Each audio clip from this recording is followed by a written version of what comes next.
Hey everyone, and welcome to this week's lecture on substance related and addictive disorders.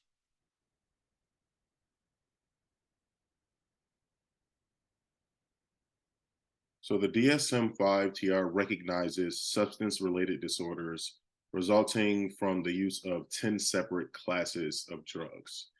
These classes are alcohol, caffeine, cannabis, hallucinogens, inhalants, opioids, sedatives, hypnotics, or anxiolytics, stimulants, including amphetamine type substances, cocaine, and other stimulants, tobacco, and non substance related disorders such as gambling disorder.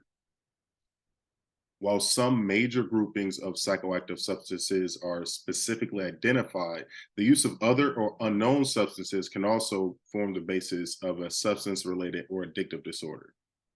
So, this all comes from the brain's reward system when we talk about substance related and addictive disorders.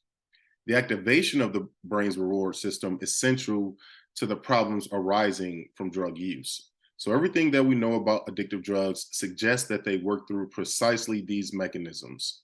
All addictive drugs activate the reward system by directly raising the levels of a neurotransmitter called dopamine within our brain. Although each addictive drug also has its own unique effects, which is why alcohol feels different from cocaine or heroin, and stimulation of the dopamine component of the reward system seems to be the common denominator in all of them.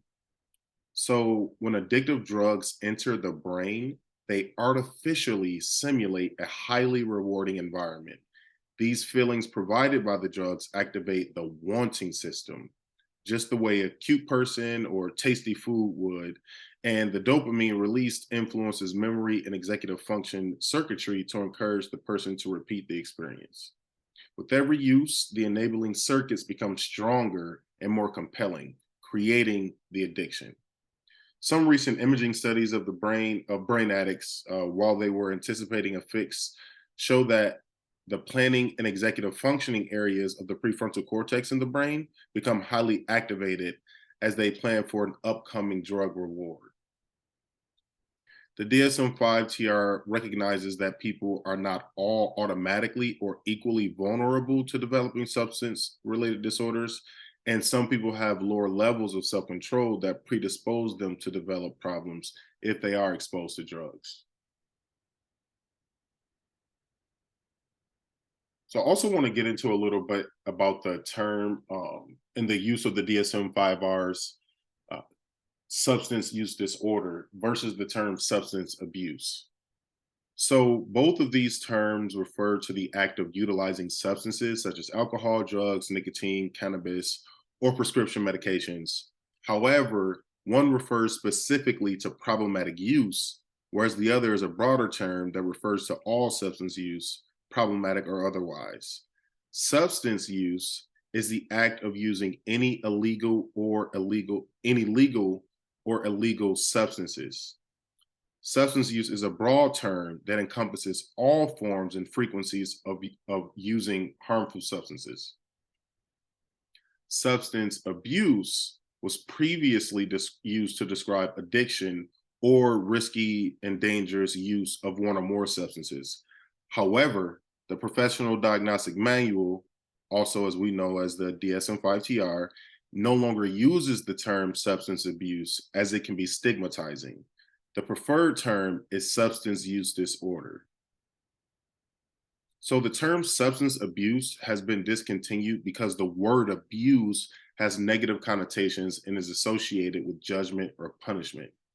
Substance use disorder now being the medical term um, because it's considered to be both a complex brain disorder and a mental illness that is classified as mild, moderate, or severe based on criteria met by each individual.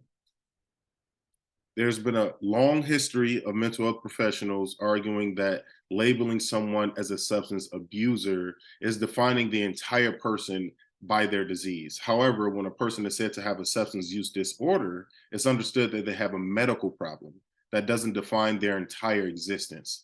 Just like a person with cancer or heart disease is far more than their diagnosis, a person with alcohol or drug with an alcohol or drug use problem has an entire identity apart from their illness, no matter what their label is.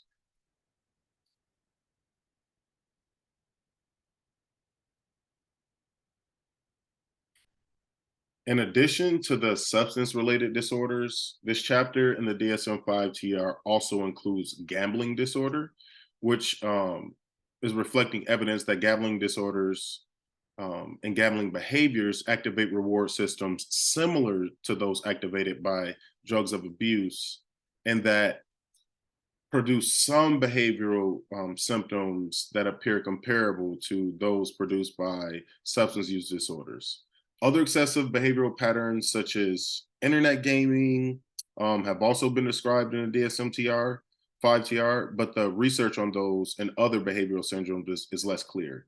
So, groups of repetitive behaviors, sometimes what we might term as behavioral addictions, with subcategories such as sex addiction, exercise addiction, and shopping addiction, they're not included because there is insufficient peer-reviewed evidence to establish the diagnostic criteria and course descriptions needed to identify these behaviors as mental disorders.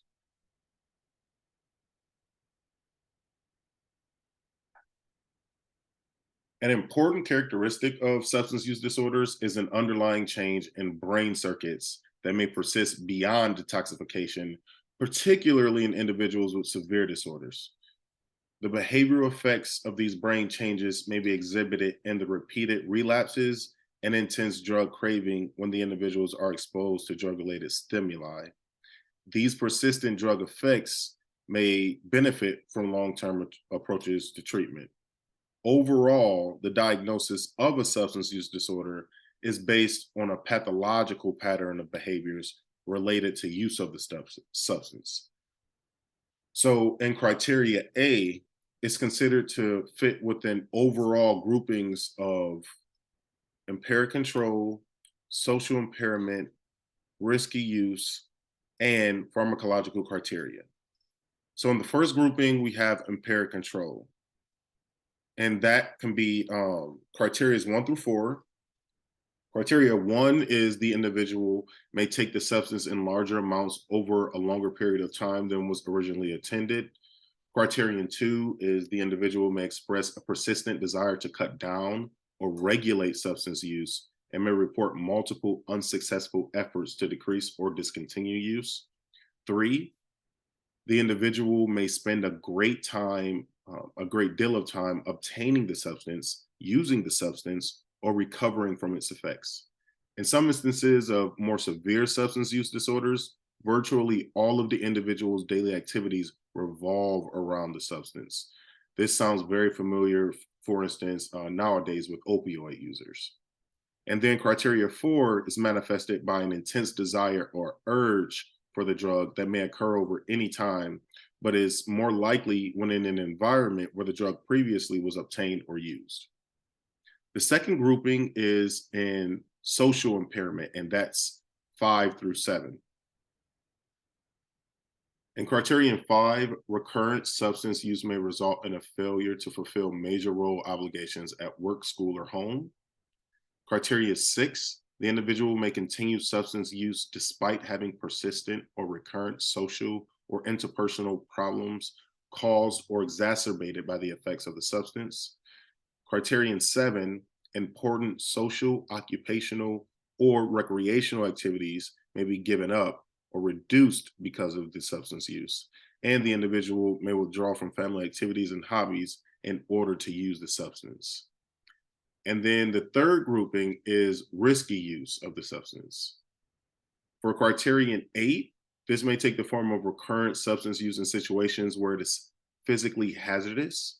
Criterion 9, the individual may continue substance use despite knowledge of having a persistent or recurrent physical or psychological problem that is likely to have been caused or exacerbated by the substance. And then lastly, we have the pharmacological criteria, which is the fourth grouping. Tolerance, criterion 10, is signaled by requiring a markedly increased dose of the substance to achieve the desired effect or markedly reduced effect when the usual dose is consumed. And then criteria 11 is withdrawal, which is a syndrome that occurs when blood or tissue concentration of a substance decline in an individual who had maintained prolonged heavy use of the substance. After developing withdrawal symptoms, the individual is likely to consume the substance to relieve the symptoms.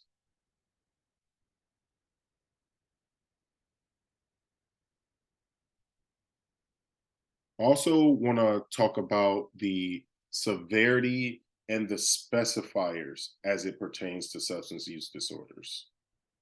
So, the DSM 5 TR allows clinicians to specify how severe or how much of a problem the substance use disorder is, depending on how many symptoms are identified. So, with mild, there are 2 or 3 symptoms indicated. With moderate, there are 4 or 5 symptoms indicated. And for severe, there are 6 or more symptoms indicated. Clinicians also can add in early remission and sustained remission or on maintenance therapy for certain substances in a controlled environment.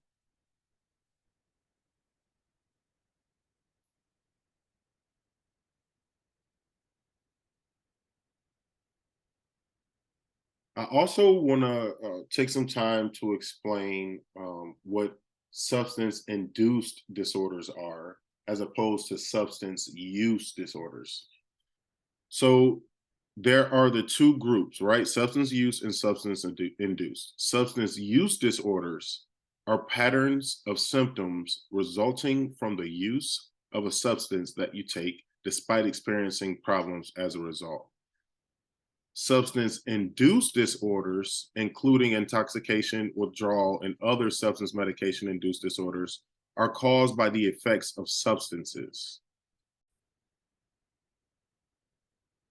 So, when most people use drugs or alcohol, they experience a momentary high that eventually will fade away, and then they return to that baseline. People who use regularly might see changes in their everyday emotions, behavior, and energy levels as a result of their drug and alcohol use. They could also develop a dependence on the drugs, which is what we know to be an addiction or a substance use disorder. However, a small percentage of people experience something different known as a substance induced disorder or SID. So SIDs occur when a drug or medication triggers a mental health condition in the person who used them.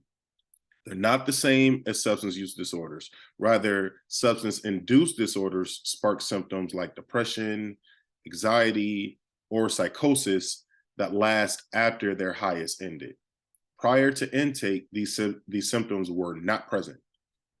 SIDs range in intensity from mild to severe, and they can occur alongside other mental health conditions. However, those conditions aren't considered substance induced.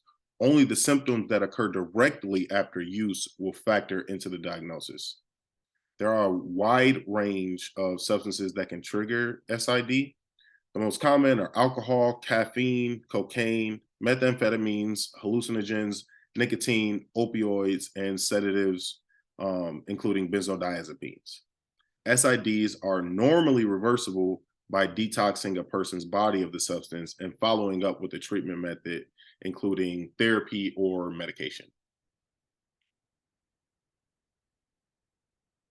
So here are the 9 SIDs that are currently recognized by the DSM-5 TR. First, you have the substance-induced psychotic disorder. You also have the substance-induced bipolar and related disorder. So this is involving experiencing the manic or hypomanic symptoms, depressive symptoms, or both while using or during withdrawal from a substance. There is substance-induced depressive disorders, which is a form of depression that can occur after using drugs, alcohol, or medications. To be diagnosed with this condition, depressive symptoms must not be related to intoxication or withdrawal. There is substance-induced anxiety, substance-induced OCD, substance-induced sleep disorders. So this is involving insomnia and other sleep problems caused by using drugs, alcohol, or certain medications, and substance-induced sexual dysfunctions. There's sexual-induced delirium, which is a condition marked by symptoms of delirium due to intoxication from a drug or medication, and substance-induced neurocognitive disorders, experiencing mild or major neurocognitive impairments caused by substance use that persist beyond the intoxication and acute withdrawal period. To be considered a substance-induced disorder, the client must meet the following criteria. Those symptoms must appear within 1 month of intoxication or withdrawal. Symptoms cause significant distress and/or impaired functioning. Symptoms do not exist before using the substance. Symptoms did not occur solely during acute delirium caused by the substance, for instance, while drunk or high. And symptoms do not persist for a substantial period of time. So they go away after detox, and sometimes they go away after minor treatment.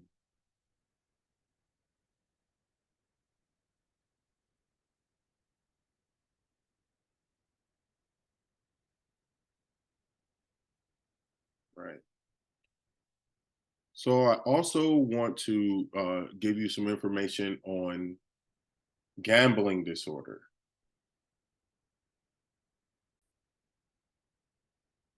Gambling disorder is one of those behavioral addiction diagnoses that was introduced in the DSM-5.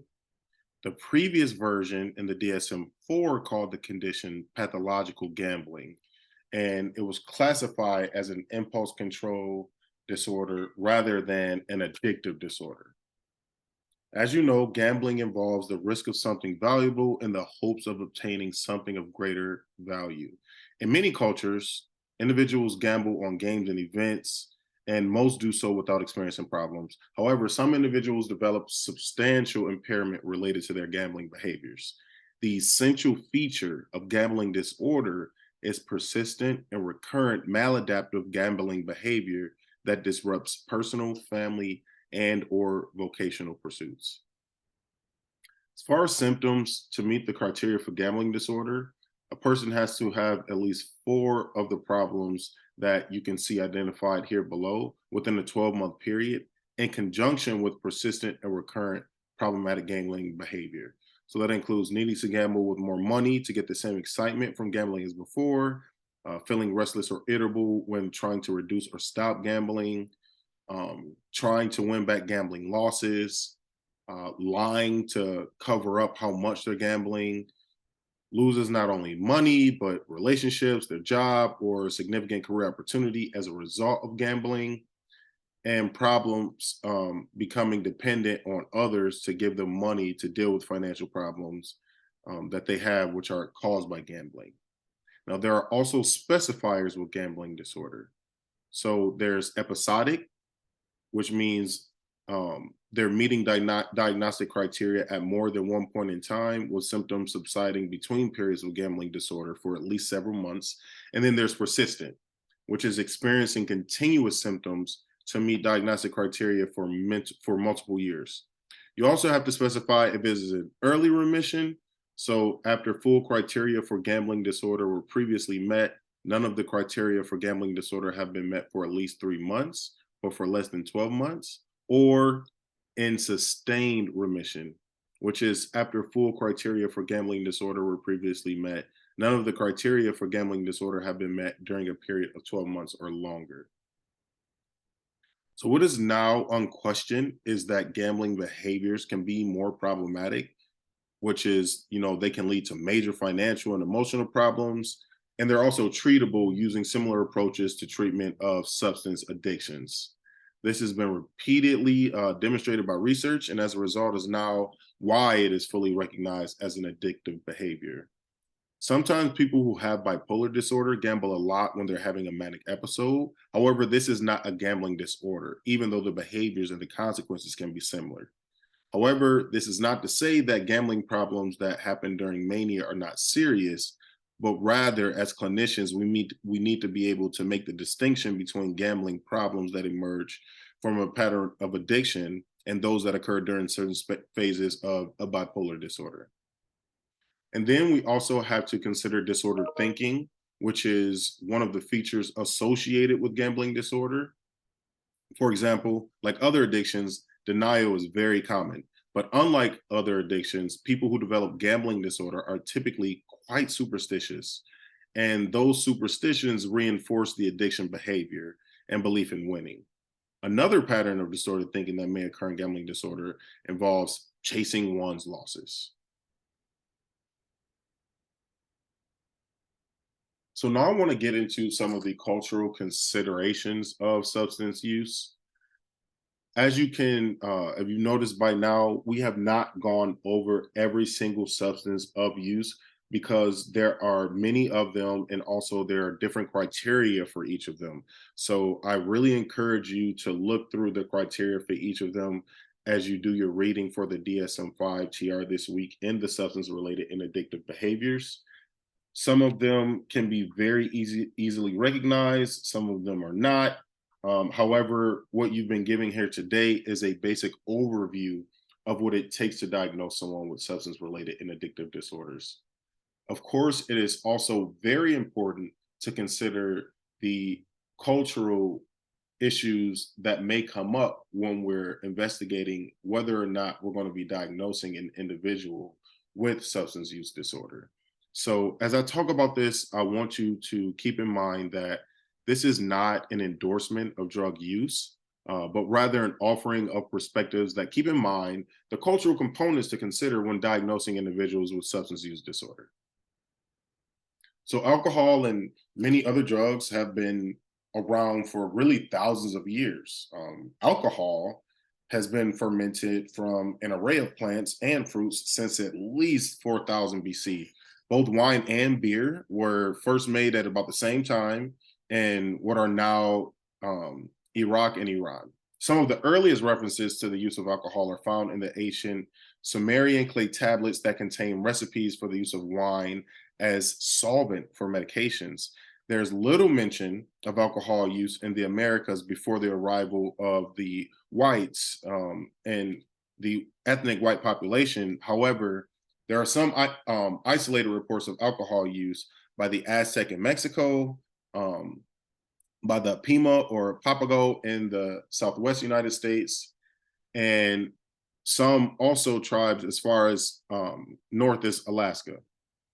Alcoholic beverages were introduced in larger quantities during colonial times. So at about the same time, some groups were fermenting alcohol. The Sumerians, which by the way, Sumerians are people of Mesopotamia, whose civilization flourished between somewhere 4100 and 1750 BCE. They were cultivating the opium poppy, which they called the plant of joy. And poppy was used for its medicinal properties to relieve pain and diarrhea, and for its mental properties to provide sedation and euphoria. Its presence in the US in the form of opium was noted among early Chinese immigrants, and later heroin was introduced to urban minority groups such as Blacks and Hispanics. Marijuana is thought to have its origins more than 4,000 years ago in China and later in India. Before its psychoactive use, marijuana or hemp was used as fiber, and traces of its use for cloth date back more than really 10,000 years ago in China. Hemp was also grown by George Washington at Mount Vernon and was the second largest crop after cotton grown in the South before the US Civil War. And after World War I, Mexican laborers introduced Americans to marijuana for its psychoactive properties somewhere around that time.